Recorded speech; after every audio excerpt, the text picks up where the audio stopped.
Protesters started gathering Friday in the heart of London's historic financial district to lobby against the use of fossil fuels in the run-up to the start of the UN Climate Summit in the Scottish city of Glasgow. The protests in London, which were set to be joined by Swedish activist Greta Thunberg, are part of a worldwide day of action before leaders head to Glasgow for the start of the UN Climate Change Conference, known as COP26. Many environmentalists are calling October 31st to November 12th gathering the world's last chance to turn the tide in the battle against climate change. Activists in London started their day of action at the Climate Justice Memorial outside the insurance marketplace of Lloyd's of London. They laid red flowers spelling out "Rise, Remember, Resist" at the protest site. The protesters are demanding that the global financial system stop investing in the use of fossil fuels.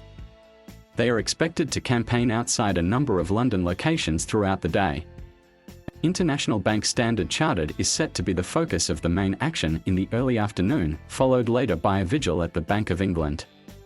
There are also actions planned at British banks Lloyds and Barclays. The protesters included people who travelled from the front line of climate change in Asia and the Pacific to call out the banks they say are responsible for financing activities they blame for the destruction of their homes.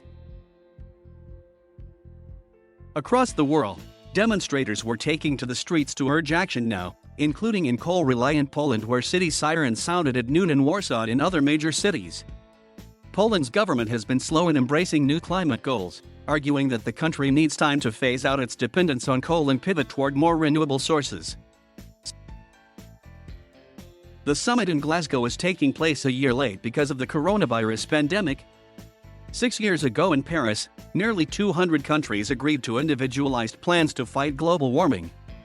Under the Paris Pact, nations must revisit their previous pledges to curb carbon pollution every 5 years and then announce plans to cut even more and do it faster.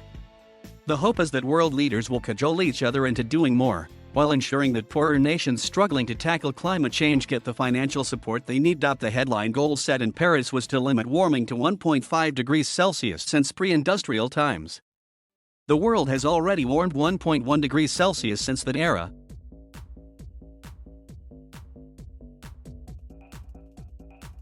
Thank you for watching.